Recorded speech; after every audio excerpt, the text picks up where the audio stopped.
आज हम बात कर लेते हैं गुणनखंड विधि से वर्गमूल निकालना। हम यहाँ पर सीखेंगे गुणनखंड विधि से वर्गमूल निकालना। इसके पहले हम भाग विधि से वर्गमूल निकालना सीख चुके हैं। अगर आपने वो वीडियो नहीं देखा है तो लिंक मैंने नीचे डिस्क्रिप्शन में दे दिया है, उसे देख लीजिएगा। बाकी जो इसका लिंक है आई बटन में भी आपको मिल जाएगा, और मैंने वीडियो के एंड में भी आपका इसका लिंक दे दिया है आपको, तो उसको भी वहाँ से आप देख सकते हैं।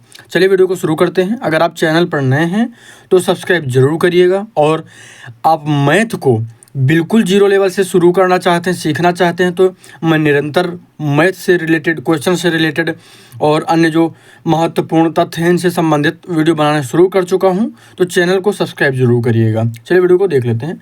यहाँ पर हम गुणनखंड विधि से सीखेंगे। भाग विधि से हम अभी बता चुके हैं, पहले हम कर चुके हैं।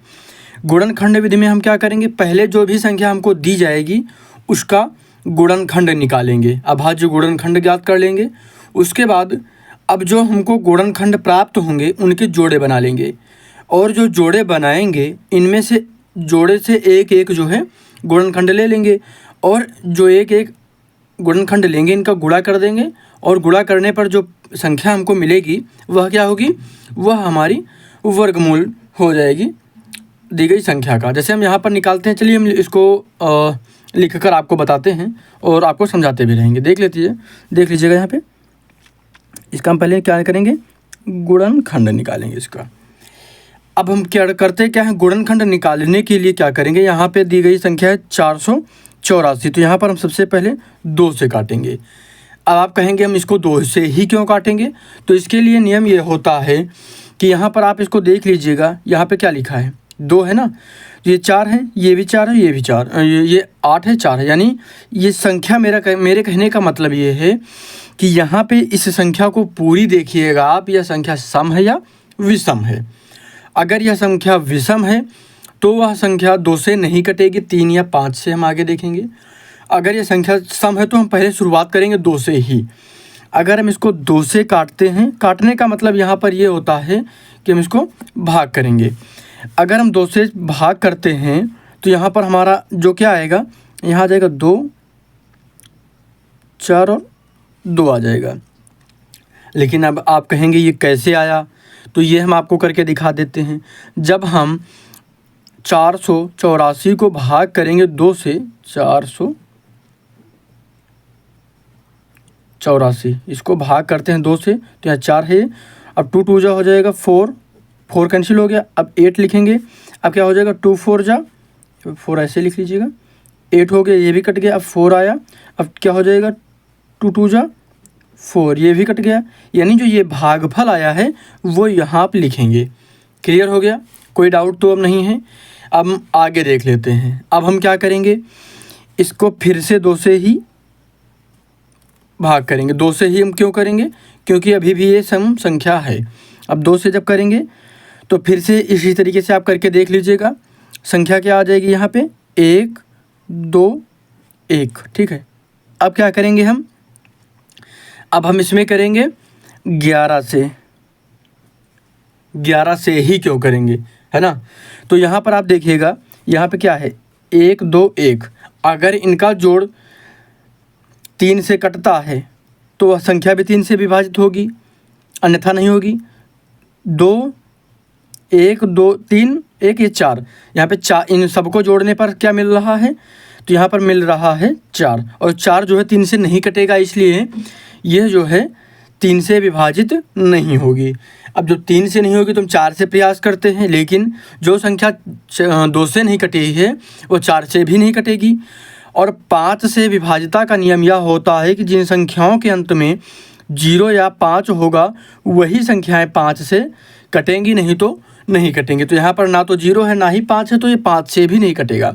6 से तो जो 2 से नहीं कटे हुए संख्या नहीं कटी है तो 6 से भी नहीं कटेगी वो। हम आगे देख लेते हैं। तो हम यहाँ पर 11 से काटेंगे, 11 से आप भाग करेंगे।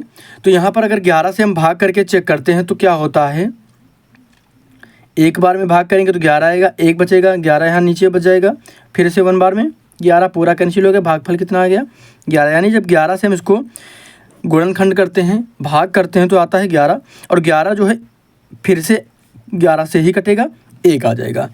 तो इसके जो ये संख्याएं मिली हैं ये क्या हैं, ये हमारे गुणनखंड हो जाएंगे। यानी क्या गुणनखंड होगा, गुणनखंड होगा 2 गुणे 2 गुणे 11 गुणे 11। ठीक है, हमने क्या बताया था, दी गई संख्या के अभाज्य गुणनखंड करते हैं।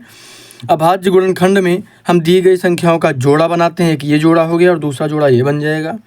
और इनमें से हम एक एक संख्या को ले लेते हैं, यहाँ से 2 ले लेंगे, गुणा का निशान लगाएंगे और यहाँ से 11 ले लेंगे और इनका गुणा करेंगे तो हमारे पास क्या आएगा 22। क्या आ गया 22 आ गया। तो यहाँ पर क्या कहें क्या हो जाएगा ये, यहाँ पे हम लिखेंगे अतः, यहाँ पर हम लिख लेते हैं अतः 484 का वर्गमूल क्या आ जाएगा 22। तो उम्मीद करता हूँ ये आपको समझ में आ गया होगा कैसे आया है। पहले हमने इसका अभाज्य गुणनखंड किया, गुणनखंड करने के बाद यहाँ पे इनको इसमें इनके जो गुणनखंड में इनको लिखा, इनमें हमने जोड़ा बनाया, जोड़ा बनाने के बाद एक एक अंक सभी से लिया, इनका आपस में गुणा किया तो जो संख्या आई वह दी गई संख्या का वर्गमूल हो जाएगी। इस तरीके से आप गुणनखंड विधि से किसी भी संख्या का वर्गमूल आसानी से निकाल सकते हैं। चलिए हम देख लेते हैं इस पर गुणनखंड विधि से ही एक सवाल देख लेते हैं किस तरह के प्रश्न बन सकते हैं।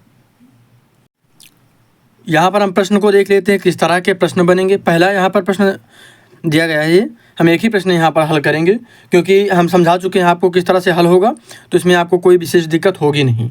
बाकी अगर आपको कोई समस्या आती है, नहीं समझ में आया हो तो ज़रूर कमेंट करिएगा। बाकी वीडियो को एक बार और देख लीजिएगा, ये आपके मन में जो भी डाउट होंगे वो क्लियर हो जाएंगे। हम यहाँ पर देख लेते हैं, एक बड़े हाल में 15,625 वर्गाकार टाइलें लगी हैं। किसी भी ओर से गिनने पर प्रत्येक पंक्ति में टाइलों की संख्या बराबर है। क्या है, बराबर है, यानी जितनी संख्या इधर टाइलों की है उतनी ही संख्या इधर भी टाइलों की लगी हुई है। तो इनमें जो है इस वर्ग में कितनी टाइलें लगी हुई हैं पूरे क्षेत्र में आपको ये बताना है, पूरे हाल में। तो प्रत्येक पंक्ति में कितनी टाइलें लगी हैं यही बताना है आपको। तो हम यहाँ पर क्या करेंगे, इनमें हमको यहाँ पर क्या करना होगा, जो दी गई संख्या है 15,625 इसका वर्गमूल निकालेंगे। क्या निकालेंगे, वर्गमूल, और गुणनखंड विधि से निकालेंगे। तो यहाँ पर हम संख्या लिख लेते हैं, यहाँ पर लिखेंगे 15,625। ठीक हो गया। अब यहाँ पर हम क्या करेंगे, अभी मैंने आपको बताया था कि जब दी गई संख्या के अंत में, यहाँ पर पहले संख्या देख लीजिएगा आप, कौन सी संख्या है, ये विषम संख्या है। अभी मैं एक बढ़िया वीडियो बनाने वाला हूँ, बड़ा वीडियो थोड़ा सा होगा, वो आधे घंटे का लगभग वीडियो बनेगा, जिनमें सम संख्याएं, विषम संख्याएं, अभाज्य संख्याएं, भाज्य संख्याएं और जो भी महत्वपूर्ण संख्याओं से संबंधित प्रश्न होंगे वो इस वीडियो में हम क्लियर कर देंगे, ताकि कोई भी डाउट मन में ना रहे किसी प्रश्न को लेकर, किसी संख्या को लेकर। ठीक है, तो यहाँ पर क्या हो जाएगा, ये विषम संख्या है। तो यहाँ पर विषम संख्या को काटने के लिए 3 से, तो 3 में इनको आप पहले जोड़ लीजिए। क्या करना है, इन सबको जोड़ लीजिए। अगर इन सबको जोड़ने पर वह संख्या 3 से कट रही है तो ये पूरी संख्या 3 से कटेगी, अन्यथा नहीं। 5 और 1 6, 6 6 12, 12 2 14 और 14 5 17। 17 क्या है, नहीं कटेगी 3 से। तो अगर 17 3 से नहीं कट रही है तो हमको इस संख्या पर विचार करने की कोई ज़रूरत नहीं है। ठीक है, तो हम क्या करेंगे, 5 से काटते हैं, क्योंकि 4 से भी नहीं कटेगी। अगर 2 से नहीं कटेगी तो 4 से भी नहीं कट रही है। तो हम एक काम करते हैं, 5 से काटेंगे। 5 से निश्चित तौर पर कट जाएगी। क्यों, क्योंकि जिन संख्याओं के अंत में 0 या 5 होता है वह संख्याएँ 5 से कट ही जाती हैं। आगे हम देख लेते हैं, यहाँ पर जब हम इसको 5 से काटेंगे तो कितना आएगा, इसको आप बगल में 5 से भाग करके देख लीजिएगा। जैसे 15,625, 5 से भाग करेंगे तो 3 बार में कितना आएगा, 15, 5 15 पूरा कट गया। 6 उतारे, 1 लिखा, 5 आया, 1 घटाया तो 1 बचा, 5 में यानी 6 से 5 को घटाया तो 1 बचा। फिर 2 उतारे, फिर 5 दूनी 10, फिर 2 को घटा दिया। यहाँ पे जब 10 से घटाएंगे, 12 से घटाएंगे ना 10 को, तो यहाँ पर 2 बचेगा। आप ऐसे भी कर सकते हैं, जब 2 से 0 को घटाएंगे तो 2 बचेगा, इधर कैंसिल हो जाएगा। ये हम आगे लिखेंगे 5, और फिर क्या हो जाएगा, 5 बार में पूरा आ गया 25, पूरा कट गया ना।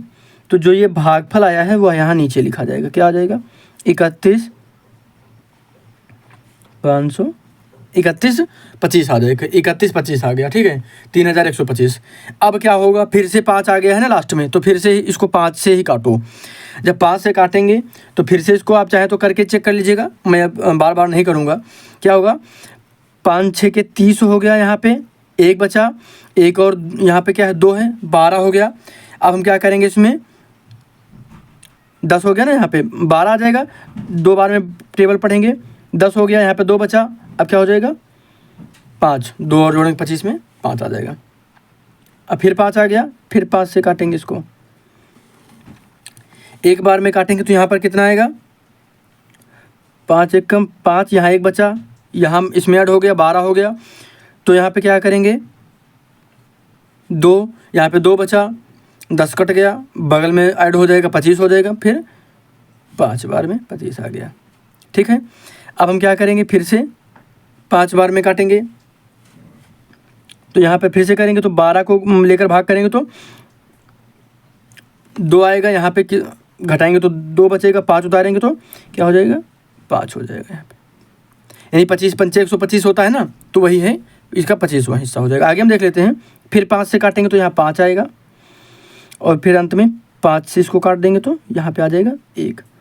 तो ये जो आए हैं ये संख्या के अभाज्य गुणनखंड हैं। क्या है, अभाज्य गुणनखंड। और मैंने अभी आपको बताया था इन संख्याओं को आपस में गुणा करेंगे और जोड़ा बनाएंगे। तो यहाँ पर हम गुणा करके जोड़ा बना लेते हैं, जैसे 5 गुणे 5 गुणे 5 गुणे 5, 1 2 3 4 5 6 बार आया है, तो यहाँ पर 6 बार जो है हम लिख लेते हैं। अब हमने क्या बताया था, 2 2 का इसमें जोड़ा बना लेंगे इसको, और 2 2 का जोड़ा बनाने के बाद सबसे एक एक संख्या को यहाँ पे ले लेना है। इससे 1 हो गई, अब इससे हो गई 1, और इससे 1। अब क्या करेंगे, 5 और 5 का गुणा करेंगे तो कितना आएगा 25, और गुणा करेंगे फिर से 5 से। जब इसका गुणा करेंगे तो हमारे पास संख्या आती है 125। तो ये जो है 125 जो आया है यही हमारा आंसर होगा। अब यहाँ पर हम उत्तर लिख लेंगे, क्या लिखेंगे, अतः प्रत्येक पंक्ति में, क्या लिख देंगे, अतः प्रत्येक पंक्ति में जो यहाँ पे लिखा है 125 टाइलें हैं, ठीक है। तो ये हो जाएगा हमारा उत्तर। ये वीडियो कैसा लगा आपको कमेंट जरूर करिएगा। अगर वीडियो अच्छा लगा हो तो लाइक ज़रूर करिएगा। वीडियो को शेयर करना चाहें तो शेयर भी कर सकते हैं। बाकी सब्सक्राइब जरूर करिएगा। सब्सक्राइब इसलिए करिएगा क्योंकि मैथ के रेगुलर वीडियो आपको मिलते रहेंगे, और मैथ को मैं 0 लेवल से इसीलिए शुरू कर चुका हूं ताकि जो भी दिक्कत परेशानी आपको आ रही हो कमेंट करिएगा। हम उस टॉपिक पर वीडियो बनाएंगे, आपके साथ साझा करेंगे। आपके जो भी कमेंट आएंगे उन पर हम वीडियो बनाएंगे। कुल मिला के मैथ विषय से संबंधित आपको कोई भी समस्या नहीं होगी। वीडियो को पूरा देखने के लिए आपका बहुत बहुत धन्यवाद।